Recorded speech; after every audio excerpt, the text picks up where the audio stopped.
আসসালামু আলাইকুম, নতুন একটা ভিডিওতে আপনাকে স্বাগত। কথা বলবো দুর্বার রাজশাহী এবং তাদের নতুন প্লেয়ার আপডেট নিয়ে। এবং তারা কয়েকদিন আগে ফেসবুকে একটা পোস্ট করেছিল তাদের অফিসিয়াল ফেসবুক পেজে। তারা কিছু দেশি প্লেয়ার এবং কিছু বিদেশি প্লেয়ার নিতে চান, এই মর্মে ফ্যানদের কাছে কিছু সাজেস্ট চান যে আসলে ফ্যানরা কোন কোন প্লেয়ারকে তারা সাজেশন করে। এবং কমেন্ট বক্সে অনেকেই অনেক মন্তব্য করেছেন, কখনো ভালো মন্তব্য করেছেন, কখনো খারাপ মন্তব্য করেছেন, বা কখনো সেটাকে অ্যাভয়েড করে গেছেন। এবং সেই পোস্টের পরে আমি একটা ভিডিও বানিয়েছি, আপনি চাইলে সেটা দেখে আসতে পারেন এবং আমার সাজেস্টগুলো আপনার কেমন লাগে এটা কিন্তু আপনি একটু জাস্টিফাই করতেই পারেন। সো ভিডিওটা দেখে আসতে পারেন, আমি আই বাটনে ভিডিওটা দিয়ে দিব। সো এই মুহূর্তে দুর্বার রাজশাহী টিমটাকে নিয়ে যে পরিমাণ সমালোচনা হচ্ছে, তাদের দলে দুইজন মাত্র বিদেশি প্লেয়ার, একটা লাহিরুস সামারকন, একটা সাদ নাসিম। এই দুইটা প্লেয়ার দিয়ে আসলে বিপিএল কাভার করে কিন্তু কোনোভাবেই পসিবল না, কারণ একটা দলে চারজন করে বিদেশি খেলার একটা অপশনস কিন্তু আছে। সেখানে তারা মাত্র দুজন প্লেয়ার নিয়ে এখন পর্যন্ত বসে আছে এবং বিপিএল শুরু হতে এক মাসেরও হয়তো 1.5 মাসের মতো সময় এখনো বাকি আছে। বাট এখন পর্যন্ত তাদের কোনো আপডেট পাওয়া যাচ্ছে না, কিন্তু শেষ মোমেন্টে এসে তাদের একটা আপডেট আমরা পাচ্ছি এবং খুবই একটা বিশ্বস্ত সূত্র থেকে আমরা জানতে পেরেছি যে দুর্বার রাজশাহী একটা ইংলিশ ক্রিকেটারের সাথে তারা যোগাযোগ করেছে এবং সেই চুক্তিটা মোটামুটি 95% পর্যন্ত হয়ে গেছে। শুধুমাত্র তাদের পেমেন্ট ইস্যুটা নিয়ে সেই চুক্তিটা আটকে আছে। এবং সেই ক্রিকেটার কে? সেই ক্রিকেটার হচ্ছেন বেনি হাওয়েল। এবং বেনি হাওয়েলের সাথে দুর্বার রাজশাহী মোটামুটি তাদের চুক্তিটা 95% করে ফেলেছে, শুধুমাত্র তাদের পেমেন্ট ইস্যুটা আটকে আছে। কারণ আমরা সবাই জানি যে বিপিএলে বিদেশিরা খেলতে না আসার পিছনে সবচেয়ে বড় যে কারণটা, সেটা প্লেয়ারদের পেমেন্ট ইস্যুটা সবসময়ের জন্য থাকে। এবং আসন্ন বিপিএল 2025-এ চট্টগ্রাম চ্যালেঞ্জার্সকে শুধুমাত্র বাদ দেওয়া হয়েছে, তাদের দলের অনেকগুলো বিদেশি প্লেয়ার এখনও পেমেন্ট পায় এবং তারা এখনও পেমেন্টটা পরিশোধ করেনি। এই কারণে চট্টগ্রাম চ্যালেঞ্জার্সকে তারা বাদ দিয়েছেন। এবং বিপিএলে এখন যে 7টা টিম অংশগ্রহণ করছে না, অর্থাৎ 25-এ যে 7টা টিম খেলবে, এর মধ্যে Khulna Tigers, Fortune Barishal, Rangpur Riders এবং সিলেট স্ট্রাইকার্স, এই 4টা টিম মোটামুটি কয়েকটা আসর ধরে তারা অংশগ্রহণ করছেন। এর মধ্যে খুলনা টাইগার্স, ফরচুন বরিশাল এবং রংপুর রাইডার্স, এই 3টা টিম নিয়ে আপনি বিগত 2019 সাল থেকে তারা বিপিএল অংশগ্রহণ করছেন, তারও আগে থেকে কিছু টিম অংশগ্রহণ করছেন, কিন্তু কখনো তাদের পেমেন্ট ইস্যু নিয়ে কোনো ঝামেলা হয়নি।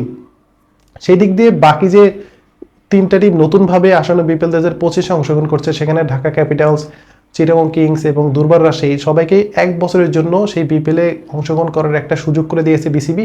এবং 2023 থেকে 25 সালের যে একটা সাইকেল ছিল, সেই সাইকেলটাও কিন্তু এই বছর শেষ হয়ে যাচ্ছে। সো এইখানে প্লেয়ারদের পেমেন্ট ইস্যুটা সবচাইতে বড় একটা ইস্যু। এবং বেনি হাওয়েল ঠিক এই জিনিসটার কারণে এখন পর্যন্ত তিনি সেই প্রস্তাবে রাজি হয়েছেন কিনা সেটাও কিন্তু অফিসিয়ালি জানা যায়নি। বাট দুর্বার রাজশাহী তারা বেনি হাওয়েলের সাথে যোগাযোগ করছে। এবং এই বেনি হাওয়েলকে পাওয়ার জন্য আরও 2টা দল কিন্তু রেসে আছে। এই 2টা দল কে? একটা সিলেট স্ট্রাইকার্স আর একটা খুলনা টাইগার্স। এখন খুলনা টাইগার্সে তিনি গত 16, 17 এবং 17, 18, 19 এই 2-3টা মৌসুম তিনি খুলনা টাইগার্সের দলে খেলে গেছেন। যদিও খুলনা টাইগার্স ফ্রাঞ্চাইজি ছিল না, অন্য ফ্রাঞ্চাইজি ছিল, বাট সেখানে তিনি খেলে গেছেন, খুব একটা ম্যাচ খেলার সুযোগ পাননি এবং বেনি হাওয়েল খুব একটা সুযোগ তিনি তখনও পাননি। এরপরে তিনি গত আসরে সিলেট স্ট্রাইকার্সের হয়ে তিনি খেলে গেছেন এবং তিনি প্রায় 230-এর মতো রান করেছেন, তিনি প্রায় 10টা উইকেট নিয়েছেন এবং ভালো একটা অলরাউন্ডার পারফর্ম কিন্তু তিনি করেছেন সিলেটের জার্সিতে গত আসরে। সো এখানে আপনাদেরকে আরেকটা গল্প বলি। আমরা সবাই জানি ঢাকা ক্যাপিটালসে খেলার জন্য অ্যালেক্স হেলস মোটামুটি সব কিছু চুক্তিবদ্ধ হয়ে গিয়েছিলেন এবং ঢাকা ক্যাপিটালস তাদের ফেসবুক পেজে অফিসিয়াল ঘোষণাও দিয়ে দিয়েছিল। কিন্তু শেষ মোমেন্টে গিয়ে এই পোস্টটা কিন্তু ঢাকা ক্যাপিটালসকে ডিলিট করতে হয় এবং ঢাকা ক্যাপিটালসের সাথে তাদের চুক্তিটা বাতিল করে অ্যালেক্স হেলস তিনি রংপুর রাইডার্সের হয়ে খেলার জন্য সেই চুক্তিটা নবায়ন করেন। এটার পিছনে সবচেয়ে বড় কারণ হচ্ছে যে এর আগে রংপুর রাইডার্সের হয়ে তার খেলার একটা এক্সপিরিয়েন্স আছে এবং তাদের যে পেমেন্ট ইস্যু নিয়ে কোনো ঝামেলা হবে না, এটাই কিন্তু মেইন ইস্যু হিসেবে অ্যালেক্স হেলস ঢাকা থেকে রংপুরে কিন্তু তিনি চলে যান। এবং এরও আগে গত কয়েকদিন আগে সাব্বির রহমান তিনি জিমা প্রো টি10-এ তিনি খেলতে গিয়েছিলেন এবং আমরা সবাই জানি যে সিলেট সিক্সার্স এবং কুমিল্লা ভিক্টোরিয়ান্সের যে 2টা দল ছিল, সেখানে স্টিভেন স্মিথ এবং ডেভিড ওয়ার্নারের মতো প্লেয়াররা খেলে গেছেন। এবং সাব্বির রহমানকে ডেভিড ওয়ার্নার জিজ্ঞাসা করেছে যে তোমাদের বিপিএলের কি অবস্থা। তো সাব্বির রহমান পাল্টা তাকে প্রশ্ন করেছেন যে বিপিএলের হচ্ছে এখন এই অবস্থা বা এইভাবে চলছে। তখন ডেভিড ওয়ার্নার সুন্দর করে একটা কথা বলেছেন যে তোমাদের পরে IL-T20 শুরু হয়েছে, SC-T20 শুরু হয়েছে, কিন্তু ওই টুর্নামেন্টগুলো এখন তোমাদের থেকে অনেক দূরে আগায় গেছে, কারণ তাদের কাঠামোটা ঠিকঠাক আছে এবং তোমাদের কাঠামো ঠিকঠাক নাই। এক আসরে একটা দল অংশগ্রহণ করছে, পরের আসরে একটা দল অংশগ্রহণ করছে না। সো এইসব কারণে বিপিএলে বড় বড় প্লেয়াররা খেলতে যেতে অনেক অনীহা দেখায় এবং বিপিএল অনেক টাকা দেয়, কিন্তু প্লেয়াররা টাকার চাইতেও তারা প্রফেশনালিজম মেনটেন করে খেলাটা বেশি পছন্দ করে। সো তোমাদের বিপিএল এর যদি কাঠামো ঠিক থাকে তাহলে অনেক বড় বড় প্লেয়ার সেখানে খেলতে আসবে। ঠিক এই কারণেই বেনি হাওয়েল এখন পর্যন্ত দুর্বার রাশিয়ার হয়ে চুক্তিবদ্ধ হয়নি এবং দুর্বার রাশি সেটা অফিসিয়াল কোনো ঘোষণা দিতে পারেনি। এবং এখানে সিলেট স্ট্রাইকার্সের সাথে তিনি গত মৌসুম খেলে গেছেন। সো তাকে যদি চাই সিলেট স্ট্রাইকার্স তাহলে তিনি হয়তো সেখানে যেতে পারেন, কারণ আগের মৌসুমে তিনি সিলেট স্ট্রাইকার্সের হয়ে খেলেছেন। এদিকে খুলনা টাইগার্সের দলটাকে নিয়ে পেমেন্ট ইস্যুনে কোনো ধরনের কোনো ঝামেলা নেই, ম্যানেজমেন্ট থেকে কোনো ধরনের কোনো ঝামেলা আজ পর্যন্ত আমরা শুনতে পারিনি। এবং তারাও চাচ্ছে একটা প্লেয়ার যদি আমরা দলে নিই তাহলে সে যেন ফুল সিজনের জন্য খেলে।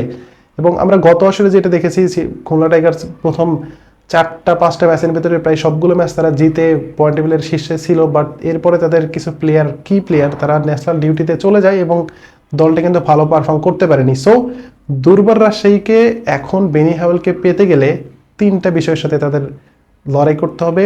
একটা হচ্ছে তাদের পেমেন্ট ইস্যুটা নিশ্চিত করতে হবে, দ্বিতীয় হচ্ছে সিলেট স্ট্রাইকার্স এবং খুলনা টাইগার্সের হয়ে তাদের সাথে লড়াইটা করতে হবে। এবং শেষ পর্যন্ত কারা আসলে বেনি হাওয়েলকে পায় এটা কিন্তু দেখার বিষয়। এখন বেনি হাওয়েলকে নিয়ে অনেক কথাবার্তা বললাম, এখন বেনি হাওয়েলের যে ক্যারিয়ারটা টি-20 ক্যারিয়ার সেটা যদি আপনাদেরকে বলি আমি, তাহলে তিনি এখন পর্যন্ত বিপিএলে 37টা ম্যাচ খেলেছেন এবং 33টা ম্যাচে তিনি ব্যাট করতে নেমেছেন। এখন পর্যন্ত তিনি 609 রান করেছেন, তার হাইস্ট রান 62 এবং তিনি 142 স্ট্রাইক রেটে তিনি বিপিএলে ব্যাট করে গেছেন। এবং তিনি বল হাতে 37 ম্যাচে 28টা উইকেট নিয়েছেন এবং তার বেস্ট 15 রানে 3 উইকেট এবং তার ইকোনমি 6.28।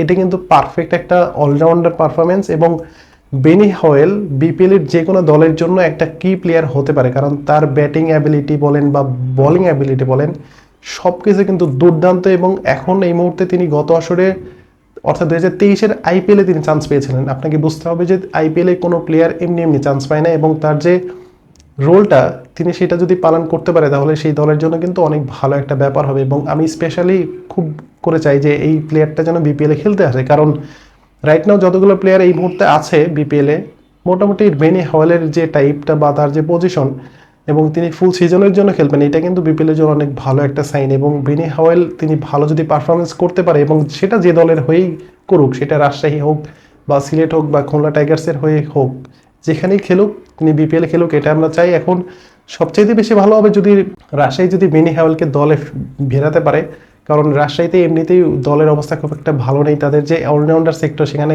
খুব বেশি যে ভালো প্লেয়ার আছে সেটাও কিন্তু আমরা বলতে পারবো না। এবং বেনি হাওয়েলের মতো যদি একটা অলরাউন্ডার রাজশাহী টিম নিতে পারে সেটা কিন্তু তাদের জন্য অনেক বিরাট বড় একটা কিছু হয়ে যাবে। সেই সাথে বেনি হাওয়েল বিপিএলে খেলতে আসলে সেটা যে কোনো দলের হয়ে খেলুক, সেই দলের কিন্তু কি প্লেয়ার হয়ে তিনি খেলবেন। সো এখন দেখার বিষয় যে বেনি হাওয়েলকে কোন দল পায়, দুর্বার রাজশাহী পাবে, সিলেট স্ট্রাইকার্স পাবে নাকি খুলনা টাইগার্স পাবে। সো আপনাদের মতামতটা আমি চাচ্ছি যে বেনি হাওয়েল আসলে কোন দলের হয়ে খেলতে পারেন এবং কোন ফ্র্যাঞ্চাইজি আসলে তাকে শেষ পর্যন্ত পেতে পারে এবং কোন ফ্র্যাঞ্চাইজির হয়ে খেললে তিনি মূলত ভালো পারফর্ম করতে পারবেন এবং সেই দলটাকে অনেক বেশি সাহায্য করতে পারবেন। সো আপনাদের সব কিছুর মতামত আমি চাচ্ছি কমেন্ট বক্সে। ধন্যবাদ সবাইকে, আসসালামু আলাইকুম।